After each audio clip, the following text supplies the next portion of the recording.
بسم الله الرحمن الرحيم سنريهم آياتنا في الآفاق وفي أنفسهم حتى يتبين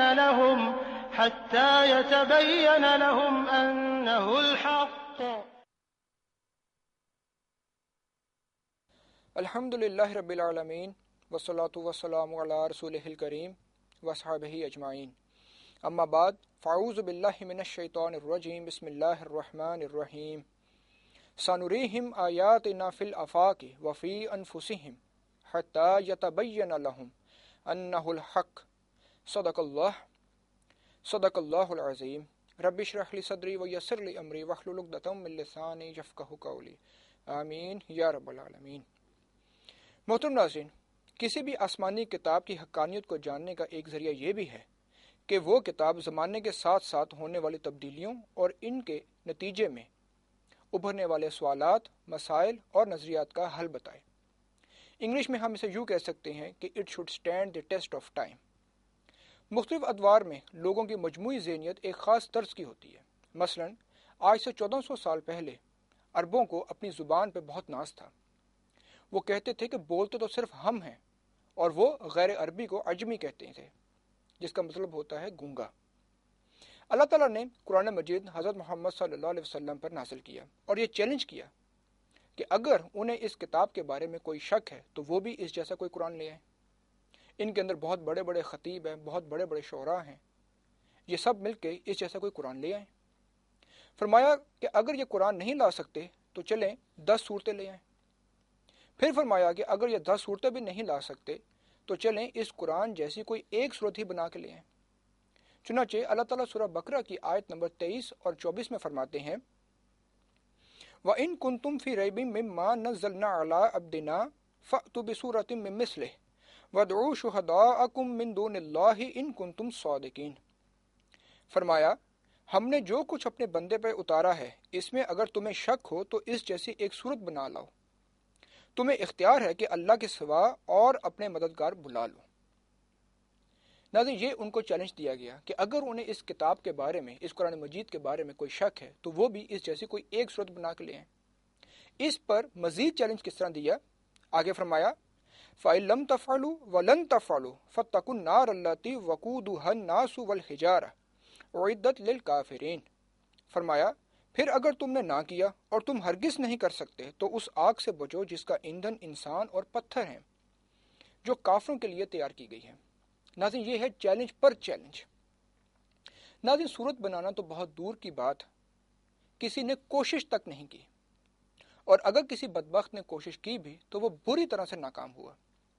مثلا مسیلمہ کذاب جو جھوٹا نبی تھا، اس نے سورہ العصر کے جواب میں ایک صورت بنائی، لیکن وہ بری طرح سے ذلیل و خوار ہوا. ناظرین، آپ بھی وہ صورت سنیے جو مسیلمہ کذاب نے سورہ العصر کے جواب میں بنائی تھی. اس نے کہا یا وبرو انما انت اذنان و صدر و سائرک حقر فقر. یعنی اے جنگلی چوہے تیرا وجود 2 کانوں اور سینے کے سوا اور کچھ بھی نہیں، باقی تو بالکل ناچیز ہے. ناظرین، اندازہ کیجئے کہاں سورہ العصر جو نہایت فصیح اور بلیغ اور جامع اور معنی ہے، اور کہاں یہ انتہائی گھٹیا کلام. غرض کہ اس دور میں اول تو کسی نے کوشش ہی نہیں کی، اور اگر کسی نے کوشش کی بھی تو وہ انتہائی بری طرح سے ناکام ہوا. پھر اللہ تعالیٰ نے سورہ نساء کی آیت نمبر 82 میں فرمایا افلا یتدبرون القرآن ولو کان من عند غیر اللہ لوجدوا فیہ اختلافا کثیرا. فرمایا کیا یہ لوگ قرآن پر غور نہیں کرتے؟ اگر یہ اللہ کے سوا کسی اور کی طرف سے ہوتا تو اس میں بہت اختلاف پاتے. ناظرین، قرآن کا یہ چیلنج اس دور میں بھی قائم تھا، آج بھی قائم ہے اور قیامت تک قائم رہے گا. قرآن نے نہ صرف اس دور میں اپنی حقانیت منوائی، بلکہ حضور نے اس قرآن کی بنیاد پر ایسا معاشرہ قائم کر کے دکھایا جس کی مثال انسانی تاریخ میں نہیں ملتی. اور ناظرین، پچھلے 1400 سال میں زمانے میں جو بھی اتار چڑھاؤ آئے ہیں اور اس کے نتیجے میں لوگوں کی ذہنی سوچ میں جو بھی تبدیلی رونما ہوئی ہے، قرآن مجید نے ہر دور میں اس کا جواب دیا ہے. ہر دور کے لوگ اس کو پڑھ کے یوں محسوس کرتے ہیں جیسے یہ آج کی کتاب ہے، یہ کوئی 1400 سال یا 1450 سال پرانی کتاب نہیں، بلکہ یوں محسوس ہوتا ہے جیسے یہ آج کی کتاب ہے جو آج کے مسائل کو زیر بحث لاتی ہے۔ ناظرین، یہاں پہ میں ایک اور بات بھی عرض کر دوں، اور وہ یہ کہ ویسے تو حضور کے کئی معجزے ہیں، مثلا شق القمر کا واقعہ اور اس طرح کے اور کئی معجزے ہیں، لیکن واحد معجزہ جس کو حضور صلی اللہ علیہ وسلم نے چیلنج کے ساتھ پیش کیا ہے وہ صرف قرآن مجید ہے۔ اسی سلسلے میں صحیح بخاری اور صحیح مسلم کی میں ایک حدیث بیان کرنا چاہتا ہوں۔ یہ حدیث حضرت ابو ہریرہ رضی اللہ تعالی عنہ سے مروی ہے۔ وہ فرماتے ہیں کہ حضور صلی اللہ علیہ وسلم نے فرمایا، ہر نبی کو ایسے معجزے دیے گئے جنہیں دیکھ کے لوگ ان پر ایمان لائے، اور میرا معجزہ اللہ کی وحی یعنی قرآن مجید ہے، اس لیے مجھے امید ہے کہ میرا اتباع کرنے والے اور نبیوں کی بنسبت زیادہ ہوں گے۔ گویا پچھلے نبیوں کو جو بھی معجزے دیے گئے تھے وہ ایک خاص ٹائم پیریڈ کے تھے، لیکن حضور صلی اللہ علیہ وسلم کو جو معجزہ دیا گیا وہ قیامت تک کے لیے ہے، اور وہ قرآن مجید ہے۔ اس کی بہت سی حکمتوں میں سے ایک حکمت یہ ہو سکتی ہے کہ چونکہ حضور صلی اللہ علیہ وسلم آخری رسول ہیں، ان کے بعد کوئی اور نبی آنے والا نہیں، چنانچہ ان کو جو معجزہ دیا گیا وہ بھی ایسا دیا گیا جس کو قیامت تک آنے والے لوگ انالائز کر سکیں، اس کی حقانیت کو پرکھ سکیں۔ ناظرین، آج چونکہ سائنس اور ٹیکنالوجی کا دور ہے، اس حوالے سے بھی اگر آپ قرآن مجید کو پڑھیں تو آپ کو معلوم ہوگا کہ قرآن مجید نے بہت بڑے بڑے سائنٹیفک فیکٹس نہایت اختصار اور جامعیت کے ساتھ آج سے 1400 سال پہلے بیان کر دیے۔ ناظرین، قرآن مجید بنیادی طور پر کتاب ہدایت ہے۔ یہ کوئی سائنس کی کتاب نہیں، کوئی میڈیکل سائنس کی کتاب نہیں، کوئی فلسفے کی کتاب نہیں، بلکہ قرآن مجید کا بنیادی مقصد لوگوں کی ہدایت ہے، اور ہدایت قرآن مجید کا بنیادی لفظ ہے۔ مثلا سورہ بقرہ کے شروع میں فرمایا الف لام میم ذالک الکتاب لا ریب فیہ ھدی للمتقین، فرمایا الف لام میم یہ وہ کتاب ہے جس میں کوئی شک نہیں، جو متقیوں کے لیے ہدایت ہے۔ اسی طرح سورہ بقرہ ہی میں فرمایا شہر رمضان الذی انزل فیہ القرآن ھدی للناس وبینات من الھدی والفرقان، فرمایا رمضان وہ مہینہ ہے جس میں قرآن مجید نازل کیا گیا جو لوگوں کے لیے ہدایت ہے، اور جس میں ہدایت کی روشن دلیلیں ہیں، اور جو الفرقان ہے یعنی حق کو باطل سے جدا کرنے والا ہے۔ اسی طرح سورہ آل عمران میں فرمایا ھذا بیان للناس وھدی وموعظۃ للمتقین، فرمایا یہ قرآن لوگوں کے لیے بیان ہے اور ہدایت ہے اور نصیحت ہے متقیوں کے لیے۔ اسی طرح سورہ یونس میں فرمایا گیا یا ایھا الناس قد جاءتکم موعظۃ من ربکم وشفاء لما فی الصدور وھدی ورحمۃ للمؤمنین، فرمایا اے لوگو تمہارے پاس ایک ایسی چیز آئی ہے جو نصیحت ہے اور دلوں کے روگ کے لیے شفا ہے، اور ایمان والوں کے لیے ہدایت اور رحمت ہے۔ گویا قرآن مجید کا بنیادی مقصد تمام بر نوع انسانی کی ہدایت ہے۔ اس کے ساتھ ساتھ ناظرین، قرآن مجید میں مختلف سائنٹیفک فیکٹس کی طرف اشارات بھی موجود ہیں، اور قرآن نے بہت بڑے بڑے سائنسی حقائق آج سے 1400 سال پہلے انتہائی جامعیت اور اختصار کے ساتھ بیان کر دیے۔ یہ وہ حقائق ہیں جن کو سائنس آج دریافت کر رہی ہے۔ ناظرین، اس کی کچھ مثالیں انشاءاللہ آگے آئیں گی۔ ناظرین، جتنے بھی مظاہر قدرت ہیں یعنی فینومینا آف دی نیچر، ان سب کو اللہ تعالیٰ قرآن مجید میں اپنی نشانیاں قرار دیتا ہے۔ مثلا آسمان اور زمین اور ان کی تخلیق، رات اور دن کا الٹ پھیر، نباتات، جانور، چرند پرند، بادل، بارش، ان سب کو اللہ تعالیٰ عقل مندوں کے لیے اپنی نشانیاں قرار دیتا ہے۔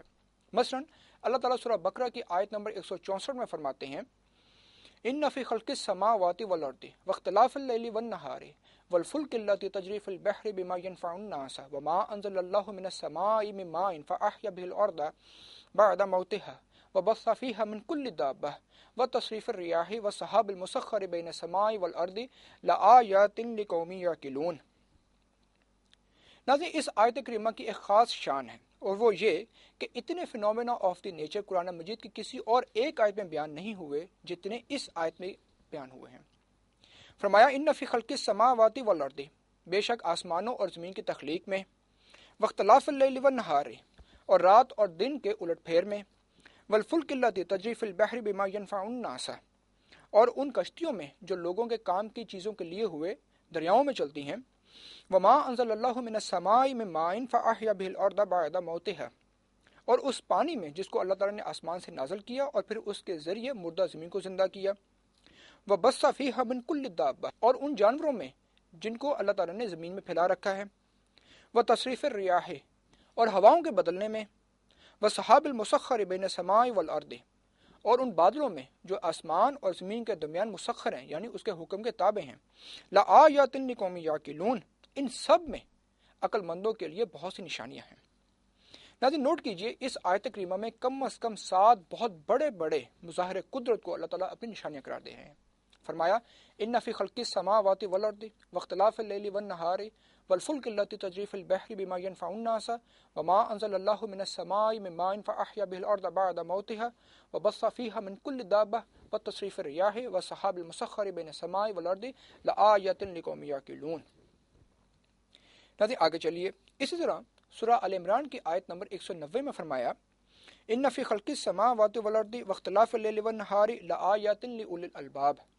فرمایا بے شک آسمانوں اور زمین کی تخلیق میں اور رات و دن کے الٹ پھیر میں عقل مندوں کے لیے بہت سی نشانیاں ہیں۔ اسی بات کو کبھی ان الفاظ میں فرمایا، سورۃ الجاثیہ کی آیت نمبر 1 سے 5 میں فرمایا حامیم تنزیل الکتاب من اللہ العزیز الحکیم۔ فرمایا حامیم یہ کتاب اللہ تعالیٰ کی جانب سے نازل کردہ ہے جو بہت زبردست اور حکمت والا ہے۔ فرمایا ان فی السماوات والارض لآیات للمؤمنین۔ فرمایا بے شک آسمانوں میں اور زمین میں ایمان رکھنے والوں کے لیے بہت سی نشانیاں ہیں۔ وفی خلقکم، اور خود تمہاری اپنی پیدائش میں اللہ تعالیٰ انسانوں سے فرما رہے ہیں کہ تمہاری اپنی پیدائش میں بھی ہماری بہت سی نشانیاں ہیں۔ وما یبث من دابۃ آیات لقوم یوقنون۔ فرمایا اور ان جانوروں میں جن کو اللہ تعالیٰ نے پھیلا رکھا ہے یقین کرنے والے لوگوں کے لیے اس میں بھی بہت سی نشانیاں ہیں۔ آگے فرمایا واختلاف اللیل والنہار، اور رات و دن کے الٹ پھیر میں، وما انزل اللہ من السماء من رزق فاحیا به الارض بعد موتها، اور اس رزق میں یعنی اس پانی میں جس کو اللہ تعالیٰ نے آسمان سے نازل کیا اور پھر اس کے ذریعے مردہ زمین کو زندہ کیا، اس میں وہ تصریف الریاح آیات لقوم یعقلون، اور ہواؤں کے الٹ پھیر میں عقل مندوں کے لیے بہت سی نشانیاں ہیں۔ ناظرین نشانی کیا ہوتی ہے؟ نشانی وہ ہوتی ہے جسے دیکھ کے آپ کو کوئی یاد آ جائے۔ مثلا فرض کیجئے آپ کے کسی دوست نے آپ کو کوئی قلم تحفے کے طور پہ دیا، آپ نے وہ قلم کہیں رکھ دیا، کچھ عرصے کے بعد آپ کو وہ قلم بھی بھول گیا اور آپ کو اپنا وہ دوست بھی بھول گیا۔ پھر کسی روز آپ کی نظر اس قلم پہ پڑی تو اب اچانک آپ کو اپنا وہ دوست یاد آ جائے گا، گویا یہ قلم آپ کے دوست کی نشانی ٹھہری۔ یہ جتنے بھی مظاہر قدرت ہیں اللہ تعالیٰ ان کو انہی معنوں میں اپنی نشانیاں قرار دیتا ہے کہ ان کو دیکھ کے ان پر غور و فکر کر کے آپ کو ان کا خالق یاد آ جانا چاہیے۔ اس مقصد کے حصول کے لیے قرآن مجید بار بار اپنے قاری کو ان تمام آیات پہ، ان تمام مظاہر قدرت کے مختلف پہلوؤں پہ گہرا غور و فکر کرنے اور گہرا مشاہدہ کرنے کی دعوت بھی دیتا ہے۔ مثلا سورہ انعام کی آیت نمبر 99 میں فرمایا وَهُوَ الَّذِي أَنزَلَ مِنَ السَّمَاءِ مَاءً فَأَخْرَجْنَا بِهِ نَبَاتَ كُلِّ شَيْءٍ فَأَخْرَجْنَا مِنْهُ خَضِرًا نُخْرِجُ مِنْهُ حَبًّا مُتَرَاكِبًا وَمِنَ النَّخْلِ مِنْ طَلْعِهَا كِنْوَانٌ دَانِيَاتٌ وَجَنَّاتٍ مِنْ أَعْنَابٍ وَالزَّيْتُونَ وَالرُّمَّانَ مُشْتَبِهًا وَغَيْرَ مُتَشَابِهٍ انظُرُوا إِلَى ثَمَرِهِ إِذَا أَثْمَرَ وَيَنْعِهِ إِنَّ فِي ذَلِكُمْ لَآيَاتٍ لِقَوْمٍ يُؤْمِنُونَ۔ فرمایا اور وہی ہے جس نے آسمان سے پانی اتارا اور ہم نے اس سے اگنے والی ہر چیز نکالی، پھر ہم نے نکالی اس میں سے سبز کھیتی جس سے ہم نکالتے ہیں دانے جو ایک پر ایک چڑھا ہوا ہوتا ہے، اور کھجور کے درختوں سے یعنی خوشے جو نیچے لٹکے ہوئے ہوتے ہیں، اور انگور کے باغ اور زیتون کے اور انار کے جو آپس میں ملتے جلتے بھی ہیں اور جدا جدا بھی ہیں۔ دیکھو ہر ایک درخت کے پھل کو جب وہ پھل لاتا ہے اور اس کے پکنے کو دیکھو، ان چیزوں میں ایمان والوں کے لیے بہت سی نشانیاں ہیں۔ ناظرین اسی طرح سورہ قاف کی آیت نمبر 6 سے 10 میں فرمایا افلم ينظروا الى السماء فوقهم كيف بنيناها وزيناها وما لها من فروج والارض مددناها والقينا فيها رواسي وانبتنا فيها من كل زوج بهيج تبصرة وذكرى لكل عبد منيب ونزلنا من السماء ماء مباركا فانبتنا به جنات وحب الحصيد والنخل باسقات لها طلع نضيد رزقا للعباد۔ فرمایا کیا انہوں نے اپنے اوپر آسمان کو نہیں دیکھا کہ ہم نے اسے کیسا بنایا ہے اور اسے کیسی رونق دی ہے اور اس کے اندر کوئی شگاف نہیں چھوڑا، اور زمین کو پھیلایا اور اس میں بوجھ یعنی پہاڑ گاڑ دیے، اور اس میں ہم نے قسم قسم کی خوشنما چیزیں اگائیں تاکہ ہر رجوع کرنے والے بندے کے لیے سمجھانے اور یاد دلانے کا ذریعہ ہو، اور آسمان سے ہم نے بار برکت پانی اتارا، پھر ہم نے اسے باغات اور کٹنے والے کھیت اگائے، اور کھجوروں کے بلند و بالا درخت جن کے خوشے طے بتائے ہیں بندوں کو روزی دینے کے لیے۔ ناظرین، اسی طرح سورہ ملک کی آیت نمبر 3 اور 4 میں فرمایا، الذی خلق سبع سماوات طباقا ما تری فی خلق الرحمن من تفاوت فارجع البصر هل تری من فطور ثم ارجع البصر کرتین ینقلب الیک البصر خاسئا وهو حسیر۔ فرمایا جس نے بنایا 7 آسمان طے بطے، تو اے دیکھنے والے تم رحمان کی تخلیق میں کوئی بے ضابطگی نہیں دیکھو گے، پھر دوبارہ دیکھو کیا کوئی نقص نظر آیا، پھر دوڑاؤ اپنی نگاہیں 2 بار، تمہاری نگاہ تمہاری طرف عاجز ہو کر تھک کر لوٹ آئے گی۔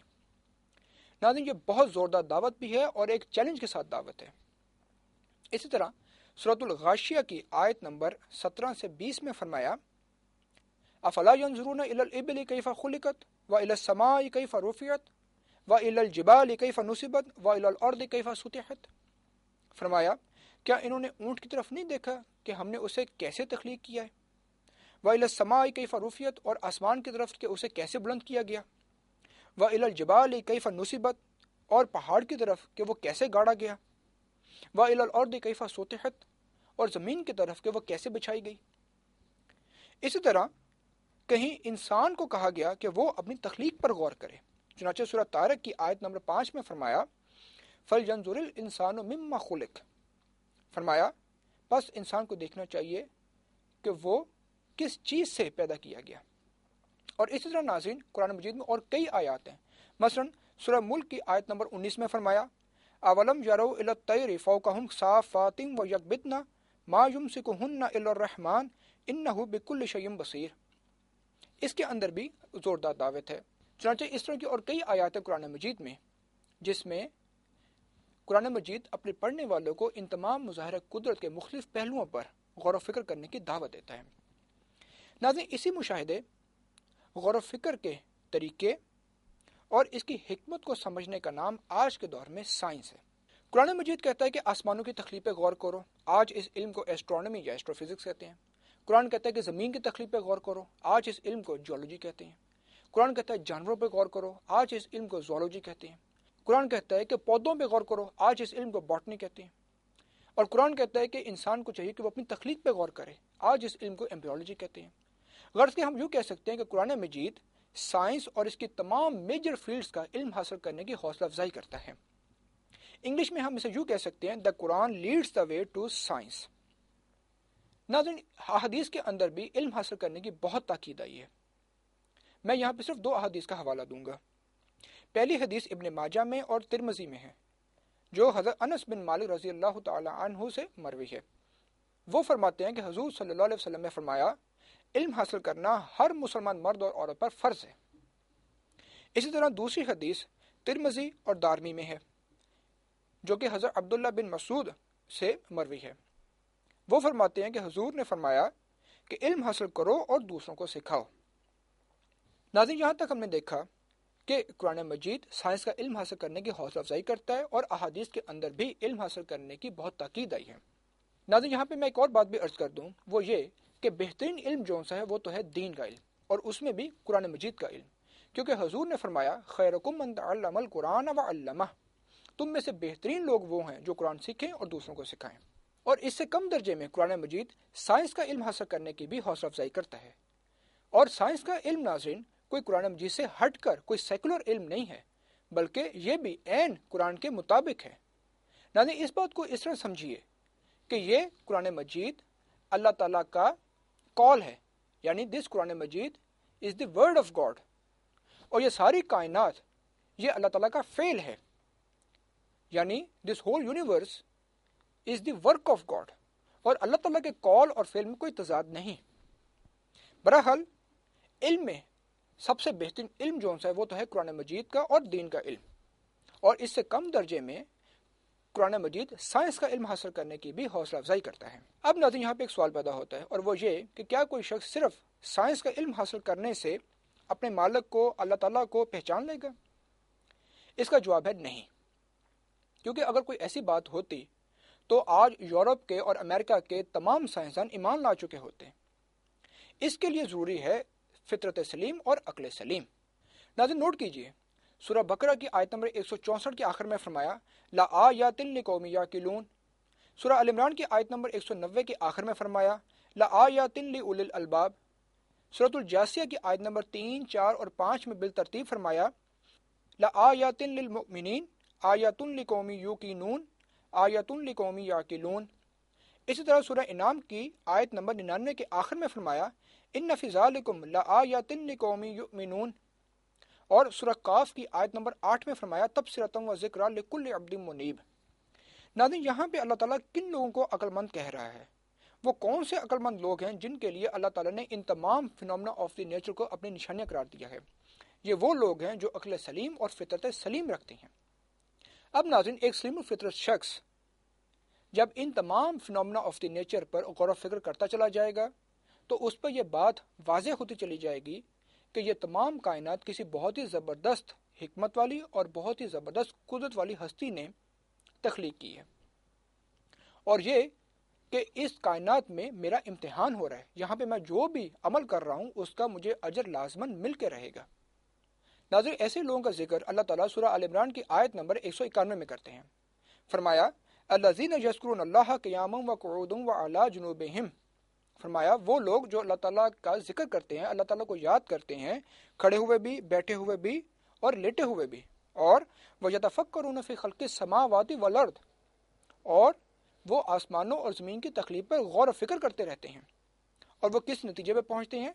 ربنا ما خلقت ھذا باطلا، وہ کہتے ہیں کہ اے ہمارے رب یہ سب کچھ تو نے فضول پیدا نہیں کیا۔ آگے فرمایا سبحانک فقنا عذاب النار، فرمایا پس تو پاک ہے اور ہمیں آگ کے عذاب سے بچا۔ ناظرین ایسے تمام لوگ جو اول تو ان تمام نشانیوں پہ غور و فکر ہی نہیں کرتے، اور اگر غور و فکر کریں بھی تو اس کے ذریعے سے اپنے خالق اور مالک کو نہیں پہچانتے، تو ایسے لوگوں کو اللہ تعالیٰ قرآن مجید میں مختلف انداز سے جھنجھوڑتا ہے۔ انشاءاللہ تعالیٰ اس موضوع پہ میں اپنی اگلی نشست میں گفتگو کروں گا۔ وآخر دعوانا ان الحمد للہ رب العالمین۔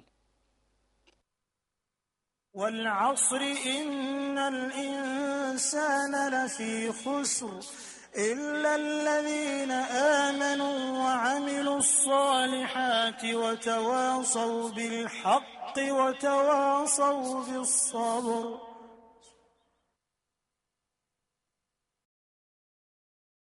حدیث نبوی صلی اللہ علیہ وآلہ وسلم۔